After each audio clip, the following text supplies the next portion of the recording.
अगर आप एक्सेल का इंटरव्यू देने जा रहे हैं और आपको चाहिए कुछ ऐसे टिप्स एंड ट्रिक्स जिससे आप इंटरव्यूअर को इम्प्रेस कर सकें तो ये वीडियो आपके लिए। तो इस वीडियो में से कुछ ब्रह्मास्त्र तरीके बताने वाला हूं एमएस एक्सेल के, जो शायद बहुत कम लोग जानते हैं। और अगर किसी इंटरव्यू के लिए आप जा रहे हैं जिसमें एमएस एक्सेल से जुड़े हुए प्रश्न पूछे जाने हैं तो ये वीडियो आपके बहुत काम आएगा। चलिए जल्दी से शुरू करते हैं। तो एक्सेल की ये सबसे पहली ट्रिक आपके बहुत काम की हो सकती है। देखिए यहाँ पर आपको एक टेबल दिख रही है। अगर इस टेबल की मैं कहूँ कि आपको एक कॉपी बना दीजिए तो आप क्या करेंगे, इसको सेलेक्ट करेंगे, कंट्रोल सी करेंगे, फिर उसके बाद कंट्रोल वी करेंगे। लेकिन आप केवल एक सिंगल क्लिक के साथ में इसकी कॉपी बना सकते हैं, डुप्लीकेट बना सकते हैं। इसके लिए सिंपल इसको इस तरह से सेलेक्ट कर लीजिए, कंट्रोल का बटन प्रेस कीजिए। जैसे आप कंट्रोल प्रेस करेंगे तो अपने कर्सर को आप देखेंगे कुछ इस तरह का बन जाएगा। बस आपको माउस की क्लिक पकड़नी है और जहां भी इसको उठा के रखना है आप इस तरह से उठा के रख सकते हैं और उसकी डुप्लीकेट कॉपी बन गई।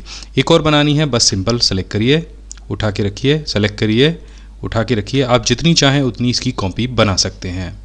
तो ये जो दूसरी ट्रिक है एक्सेल की, ये भी आपके बहुत काम आ सकती है। कहीं कहीं पर हमें ज़रूरत होती है कि हम दो टेबल का डेटा एक साथ में मर्ज करें, तो उसके लिए भी आप कहीं से उठा के उसको कॉपी पेस्ट करते होंगे। आपको एग्जांपल देके बता रहा हूँ, आप अपने तरीके से जहाँ भी इसको करना चाहें वहाँ कर सकते हैं। तो यहाँ पर आपको क्लिपबोर्ड का साइन दिख रहा होगा। क्लिपबोर्ड में जो भी डेटा हम कॉपी करते हैं वो डेटा वहाँ पे पेस्ट हो जाता है और जब भी ज़रूरत होती है हम वहाँ से उठा के उसको ला सकते हैं। तो जब आप पहली बार किसी भी चीज़ को कॉपी पेस्ट करते हैं तो सिंगल कॉपी और सिंगल पेस्ट आप करते हैं, लेकिन पुराना डेटा भी वहाँ पर सेव रहता है। तो इसी का फ़ायदा हम उठाते हैं क्लिपबोर्ड की मदद से। हम क्लिपबोर्ड को पहले यहाँ पर क्लिक करके एक्टिवेट कर लेंगे। अगर आप यहाँ पर क्लिपबोर्ड नहीं लेना चाहते हैं तो सिंगल यहाँ से मूव पे क्लिक करिए और क्लिपबोर्ड आपके सामने यहाँ पे आ जाएगा। ठीक है, अब यहाँ पे आपको ढेर सारे ऑप्शन मिलेंगे, शो ऑफिस क्लिपबोर्ड ऑटोमेटिकली वगैरह, इन सबको लगा रहने दीजिए, कोई दिक्कत नहीं है। अब सिंपल आपको क्या करना है, आपको जो भी डेटा लेना है उस तरह से इसको कॉपी करिए। तो यहाँ से इस महीने का मैं जून तक का डेटा लेना चाहता हूँ और यहाँ पे ये वाले महीने का जुलाई का डेटा मुझे चाहिए। अब ये दोनों डेटा मर्ज होकर यहाँ पे पेस्ट हो जाएँ तो सिंगल मुझे यहाँ से क्या करना है, पेस्ट ऑल करना है। देखिए दोनों डेटा यहाँ पे पेस्ट हो गए। अब मुझे सिंपल क्या करना है, मुझे जनवरी, मार्च, जून, सितंबर और अक्टूबर का डेटा चाहिए।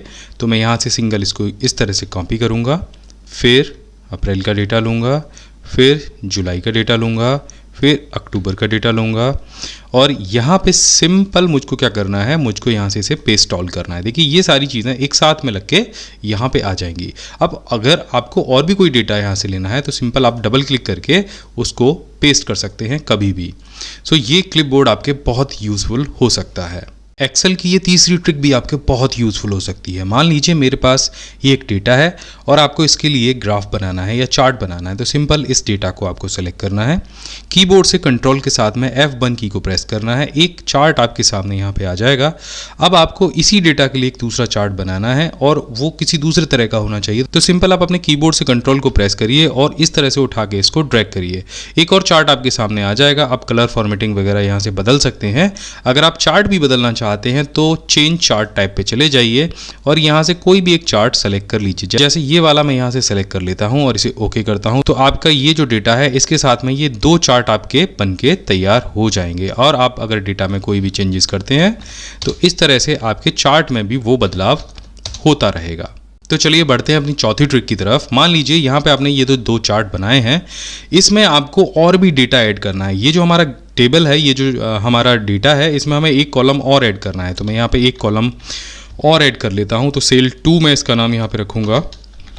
तो यहाँ पे मैंने अपने डेटा में और डेटा ऐड कर लिया है। अब मान लीजिए ये जो डेटा ऐड हुआ है ये मुझे इन दोनों चार्ट में भी अपडेट करना है। तो मैं कैसे करूँगा, तो सिंपल आप इस डेटा को सेलेक्ट करिए, जो भी आपको डेटा दूसरे चार्ट में ऐड करना है। अब चार्ट पे सेलेक्ट करिए और कंट्रोल V कर दीजिए। तो क्या होगा कि यहाँ पे ये जो डेटा है ये भी आपके चार्ट में ऐड हो जाएगा, लेकिन अभी इस चार्ट में ये डेटा ऐड नहीं है। तो यहाँ पर क्या है कि यहाँ पर ये जो चार्ट आप देख रहे हैं वो सिंगल सेल के साथ में है और ये जो चार्ट आप देख रहे हैं वो आपके डबल सेल के साथ में है। तो जैसे कि आप यहाँ पे देख रहे हैं, मैंने एक फाइल है book1 नाम से, जिसको कहीं किसी और ड्राइव में सेव किया है, लेकिन इसका जो शॉर्टकट है मैंने डेस्कटॉप पे बनाया हुआ है। मुझे नहीं पता है कि ये फाइल जो मेन फाइल है वो कहाँ पर है। तो इसका सिंपल एक तरीका है, आप उस फाइल को ओपन कर लीजिए, किसी भी सेल में जाइए, बराबर का निशान लगाइए और टाइप कीजिए सेल, उसके बाद ब्रैकेट ओपन कीजिए। अब यहाँ पे आपको जैसे ब्रैकेट आप ओपन करेंगे तो एक पूरी लिस्ट आपको यहाँ पे दिखाई देगी। यहाँ पे आपको दिखाई देगा फाइल नेम, इस पर डबल क्लिक कीजिए। जैसे आप डबल क्लिक करेंगे तो इस तरह के जो डबल कॉलन है उसमें फाइल नेम लिखा हुआ आ जाएगा। ब्रैकेट को बंद कीजिए और सिंपल एंटर कर दीजिए। अब देखिए फाइल पाथ आपको यहाँ पे दिख जाएगा। फाइल पाथ है ड्राइव ई में है, ये फाइल वर्ड एक्सेल फाइल के फोल्डर में है, और उसके बाद जो फाइल का नाम है वो यहाँ पे आपको दिख जाएगा। कौन सी शीट आप इस्तेमाल कर रहे हैं वो भी यहाँ पे आ जाएगी। तो इसका सबसे बड़ा फ़ायदा ये है कि होता ये है कि कभी कभी हम ऑफिस में ढेर सारे प्रिंट निकाल लेते हैं और वहाँ पे किसी भी प्रिंट आउट में फाइल पाथ नहीं होता है। तो पहली चीज़ तो इससे आप फाइल की लोकेशन तो पता लगा ही सकते हैं, लेकिन अगर आपने प्रिंट आउट भी निकाल रखा है तो वहाँ पे आप फाइल पाथ कहीं पे प्रिंट कर लीजिए और आप केवल उस प्रिंट आउट को देख के ही पता लगा सकते हैं कि ये फाइल मैंने कहाँ पे सेव की थी। यहाँ पे आप एक पूरी शीट देख रहे हैं और इस शीट में मैंने कई जगह फार्मूलों का इस्तेमाल किया है। अब वो फार्मूले मुझे कैसे पता चलेंगे, कहाँ पे कौन सा फार्मूला लगा है और किस तरह से लगाया गया है। हो सकता है आपके पास किसी दूसरे व्यक्ति की जो शीट है वो आपके पास हो और आप को पता लगाना हो कि भाई कहाँ पे कौन सा फार्मूला लगा है और कैसे चेंज करना है। तो सिंपल आपको फार्मूले को शो कराना है। फार्मूला शो कराने के लिए आपको कंट्रोल के साथ कैरेट बटन जो आपके कीबोर्ड के राइट साइड में ऊपर कॉर्नर में दिया गया तो उसको प्रेस करना है। जैसे आप प्रेस करेंगे तो आपके जो सारे कॉलम हैं वो पूरी तरीके से फैल जाएंगे। आप देखेंगे यहाँ पे आपके जितने भी फार्मूले हैं वो आपको डिस्प्ले होने लग जाएंगे। देखिए लास्ट सेल में इसमें फार्मूला नहीं है, बाकी सभी में जो फार्मूला लगा है हमने सम किया है C2 के साथ में G2 को, यहाँ पे C3 के साथ में G3 को, बाकी सभी में फार्मूले लगे हैं, लेकिन जो लास्ट सेल है उसमें फार्मूला नहीं लगा है, इस वजह से वो डिस्प्ले नहीं हो रहा है। यहाँ पे आप देखेंगे ग्रेडिंग के लिए अलग फार्मूला लगाया गया है, रिजल्ट के लिए अलग फार्मूला लगाया गया है। तो इस तरह से आप सिर्फ कंट्रोल कैरेट को प्रेस करके फार्मूला शो कर सकते हैं। आपको दोबारा उसी कंडीशन में जाना तो एक बार फिर से प्रेस कर दीजिए, आपकी जो शीट है उसी तरीके से आपको दिखाई देने लग जाएगी।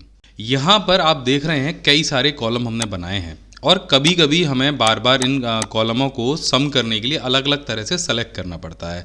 वैसे आमतौर पे हमने इनको नाम दिया गया है, यहाँ पे इंग्लिश है, मैथ है, हिंदी है, आर्ट है, साइंस है, अलग अलग हमने नाम दिए हैं। लेकिन फिर भी जब हमको कहीं कहीं अलग अलग, मानिए कि हिंदी के साथ में मैथ के पॉइंट्स जोड़ने हैं, आर्ट के साथ में इंग्लिश के जोड़ने हैं, तो इनको अलग अलग हमें सेलेक्ट करना पड़ता है। अब ये सेलेक्ट न करना पड़े इसके लिए बहुत शॉर्ट चीज़ मैं आपको बताने वाला हूँ। यहाँ पे आपको सिंपल इसको सेलेक्ट कर लेना है। सेलेक्ट करने के बाद आपको राइट क्लिक करना है, नीचे आपको नेम और रेंज का ऑप्शन मिलेगा, इस पर क्लिक कर दीजिए। अच्छा, जैसे आप क्लिक करेंगे तो ऊपर आपको यहाँ पे नाम दिखाई दे जाएगा, स्कोप के लिए यहाँ पे वर्कबुक आ जाएगा और रेफरेंस के लिए यहाँ पूरा जो सिलेक्शन है वो आ जाएगा। नाम उसने कैसे ले लिया, क्योंकि आपने ऊपर हेडर में नाम डाला था पहले से। अब ये नाम अगर आप चाहें तो अपने हिसाब से इसको चेंज कर सकते हैं। जैसे मैं इंग्लिश को ENG कर देता हूँ, आप चाहें तो नहीं भी चेंज कर सकते हैं। उसका जो क्या करना है, उससे क्या फ़ायदा होगा ये मैं आपको आगे बताऊँगा। तो यहाँ पर मैंने इंग्लिश को ENG कर दिया और ओके कर दिया। अब इंग्लिश के साथ में मैं इस आर्ट वाले जो सेल है इसको भी एक नाम दे देता हूँ। इस रेंज को भी, आर्ट को मैंने आर्ट रहने दिया क्योंकि ये भी 3 वर्ड हो गए। इसके साथ में मैं मैथ वाले को भी एक नेम रेंज दे देता हूँ। यहाँ पे मैं इसको लिख देता हूँ MT सिंपल और इसे यहाँ से ओके कर देता हूँ। तो अब मान लीजिए इंग्लिश के साथ में हमें मैथ के जो अंक हैं वो जोड़ने हैं। सिंपल आपको क्या करना है, आपको बराबर का निशान लगाना है, सम टाइप करना है, ब्रैकेट को ओपन करना है। यहाँ पे आपको पहले टाइप करना है इंग्लिश, तो मैंने इंग्लिश टाइप किया। देखिए यहाँ पे ENG आ गया, डबल क्लिक कर दीजिए। यहाँ से शिफ्ट के साथ में सेमीकोलन ऑन कीजिए, जैसे कि हम कोई भी फॉर्मूला टाइप करते हैं सम का। अब उसके बाद आपको मैथ टाइप करना है, तो यहाँ पे मैथ टाइप किया। देखिए मैथ आपको दिखने लग जाएगा, डबल क्लिक कीजिए, ब्रैकेट को बंद कीजिए और एंटर कर दीजिए। देखिए ये दोनों कॉलम का जो सम है वो यहाँ पे आपको दिख गया। वैसे हमें करना होता तो क्या करना होता, यहाँ पे जाएंगे, फिर ऑटो सम को प्रेस करेंगे, फिर एंटर करेंगे, फिर यहाँ पे जाएंगे, फिर ऑटो सम को प्रेस करेंगे और फिर से एंटर करेंगे, फिर उसके बाद इन दोनों को जोड़ेंगे। तो जोड़ने के लिए भी आप प्लस का यूज़ कर सकते हैं इस तरह से, तब जाके ये आएगा। लेकिन अगर आप नेम रेंज पहले से दे रखे होंगे तो कितनी भी जगह आपको इसको इस्तेमाल करना हो आप बड़ी आसानी से कर पाएंगे। चलिए अब बढ़ते हैं अपने अगली ट्रिक की तरफ। ये पूरी टेबल आप देख रहे हैं। अब इसमें मैंने कई जगह फार्मूला इस्तेमाल किया है और कई जगह फार्मूला नहीं इस्तेमाल किया है। अब उन सेलों को हम कैसे छांटेंगे जहाँ पर हमने फार्मूले का इस्तेमाल किया है वो अलग से हाईलाइट हो जाएं, और जहाँ पे नहीं किया वहाँ पे हम बाद में चेंजेस करेंगे। ऐसा बहुत बड़ी टेबल्स में होता है जहाँ पे हम फार्मूला तो लगा देते हैं लेकिन कुछ सेल्स बीच में छूट जाते हैं जहाँ पे लोग मैनुअली नंबर एंटर कर देते हैं और फिर पता नहीं चल पाता कि कहाँ फार्मूला लगा है और कहाँ नहीं लगा है। तो इसका सिंपल तरीका ये है कि आप इसको पूरे जो टेबल है उसको सेलेक्ट करेंगे, उसके बाद में F5 दबाएंगे। यहाँ पे आपको स्पेशल का ऑप्शन मिलेगा, स्पेशल पे चले जाइए और यहाँ पे गो टू स्पेशल पे जैसे आप जाएंगे तो नीचे आपको फॉर्मूलाज का ऑप्शन मिल जाएगा, इस पर क्लिक करेंगे। यहाँ पे हम जो लॉजिकल्स और एरर्स वाले जो ऑप्शन उनको हटा देते हैं, नंबर और टेक्स्ट को रहने देते हैं। अब जैसे हम इसे ओके करेंगे तो आप देखिए केवल वो सेल सेलेक्ट हो जाएंगे इसमें से जिसमें सिर्फ फार्मूला लगा है, और जिनमें फार्मूला नहीं लगा है वो हाईलाइट नहीं होंगे। अब आपको कलर पे जाना है और इसको एक कलर दे देना है सिंपल। आप यहाँ से जैसे फिल कलर या टेक्स्ट कलर को चेंज करेंगे तो देखिए वो जो सेल हैं वो खुद ब खुद हाईलाइट हो गए। मैंने क्या किया था कि मैंने बीच में से उन जो टेबल बनाई थी उसमें से वो फार्मूला हटा दिया था। तो यहाँ पे ये पहचानना बहुत आसान हो गया कि किन सेल्स में फार्मूला लगा है और किस में फार्मूला हमने अप्लाई नहीं किया है। तो एक बार आपको कंट्रोल के साथ कैरेट बटन प्रेस करके दिखा देता हूँ कि कहाँ पे हमने फार्मूला यूज़ किया था और कहाँ नहीं किया था। तो ये सिर्फ वही सेल जो है हाईलाइट हुए हैं। किसी लंबे फार्मूले को लगाते समय आप पूरा उसका आर्ग्यूमेंट्स कैसे देखेंगे। हमारे पास कोई बहुत लंबा फार्मूला, जैसे इफ़ हम हमेशा टाइप करते हैं काफ़ी लंबा फार्मूला होता है, वी लुकअप थोड़ा सा लंबा होता है, तो बीच में से आपको कोई करेक्शन करना हो तो कैसे करेंगे। आप फार्मूला लगाएंगे, जैसे हम यहाँ पे टाइप करते हैं वी लुकअप।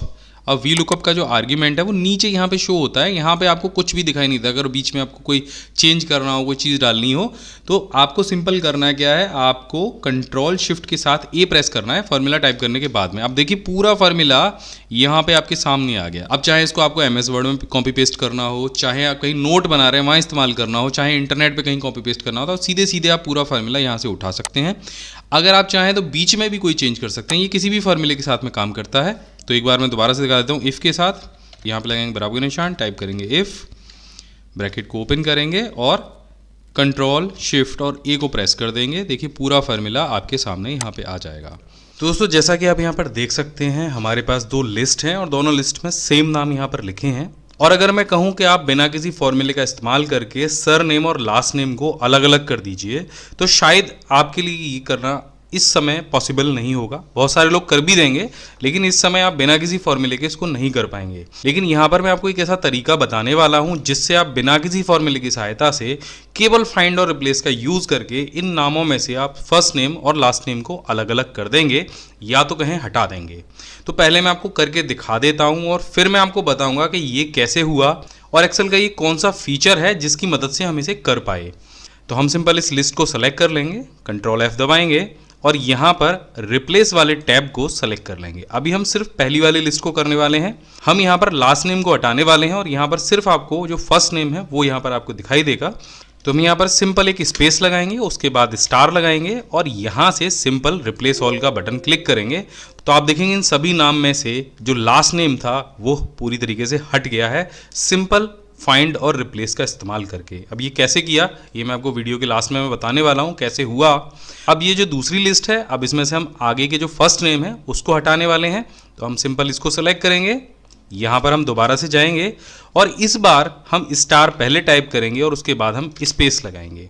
अब यहाँ पर देखिए क्या होगा, रिप्लेस ऑल करते ही जो पीछे का जो लास्ट नेम था वो रह गया और जो फर्स्ट नेम था वो गायब हो गया, यानी हट गया। अब ये हुआ कैसे, सिंपल ये क्या स्टार से ये सारी चीज़ें कैसे हो रही हैं और ये स्टार में ऐसा क्या है कि स्टार लगाने से ही जो फाइंड और रिप्लेस है वो फर्स्ट नेम या लास्ट नेम को हटा देता है, क्या चक्कर है स्पेस का। तो ये जो स्टार है ये एक्सेल का एक वाइल्ड कार्ड फीचर है और एक्सेल में इस तरह के 3 वाइल्ड कार्ड्स होते हैं। पहला एस्टेरिक, दूसरा क्वेश्चन मार्क और तीसरा टिल्डे।